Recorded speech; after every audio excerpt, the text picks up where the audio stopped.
आवंटन देकर विद्यालयों में इनका जवाब 1 मिनट दे दें। आपका कोई भी जवाब, कोई भी आपकी बात प्रोसीडिंग में नहीं जाएगा। नहीं, आप बैठिए पहले और एक चीज सुन लीजिए माननीय सदस्य, माननीय मंत्री जी, मैं आपको बता दूं कि जो हम विगत दिनों से देख रहे हैं, ये प्रवृत्ति को बदलना होगा। पिछले कुछ दिनों से मैं ये देख रहा हूं कि सत्ता पक्ष या विपक्ष के माननीय सदस्य हों, वह आसन को किसी न किसी पक्ष की तरफ बेवजह गाइड होने की बात कर रहे हैं। ये सरासर बेबुनियाद और गलत है। आप सभी बड़ी जिम्मेवारी से जुड़े लोग हैं। आसन की विश्वसनीयता पर अकारण टीका टिप्पणी करने से आप सब अपनी विश्वसनीयता खोते हैं। जनता बहुत संवेदनशील और सूक्ष्म समालोचक है। वह संवैधानिक पद पर बैठे लोगों के मनोभाव को बड़े आसानी से समझ लेते हैं। इस तरह की मानसिकता त्याग कर हमें सदन की गरिमा बढ़े, जनता का हित हो, इसके लिए आप अपनी अपनी जिम्मेवारी के प्रति सजग रहें।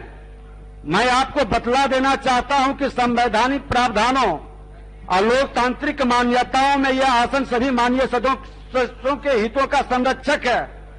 पूरी पारदर्शिता के साथ काम करने वाले आसन से सभी लोग प्रसन्न नहीं हो सकते।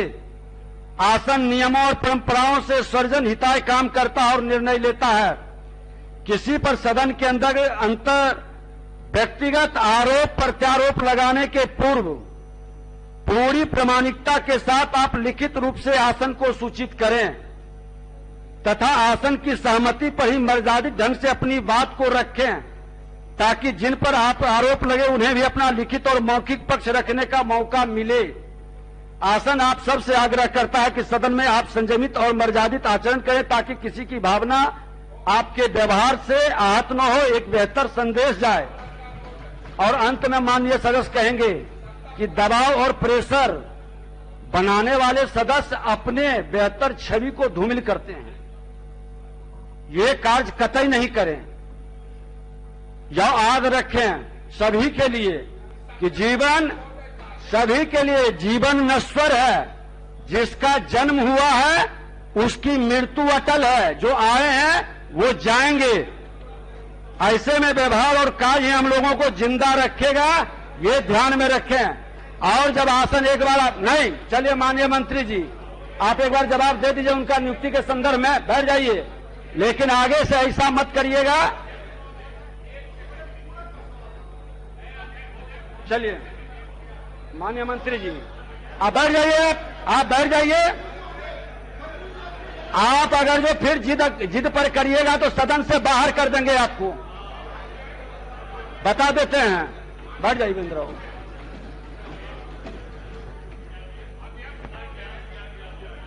आज बात हो रही थी। बैठ जाइए, नहीं बैठ जाइए, जब इनको बोलने दीजिए, बैठ जाइए आप। इनका कड़े महोदय, उनका दे दीजिए, लेकिन आगे से ध्यान रखिए, जब आगे बढ़ जाएंगे तो पीछे नहीं लौटेंगे, ये मत बनाइएगा। अध्यक्ष महोदय, हम समझते हैं कि आसन से जो आपने नियमन दिया है उससे तो अलग सदन के किसी सदस्य को नहीं जाना चाहिए, क्योंकि आपने सगुण और निर्गुण दोनों शब्दों में समझा दिया है। और महोदय, जहां तक मनोज मंजिल जी के पूरक का प्रश्न है, इन्होंने कहा है कि ये नियुक्तियां कब होगी। आपका वाजिब है, आपको हम सदन को बताना चाहते हैं कि हमारे छठे चरण की नियुक्ति भी न्यायालय के द्वारा रुकी हुई है। ये 7वें चरण की नियुक्ति हेतु हम लोगों ने एसटीटी की परीक्षा ली थी,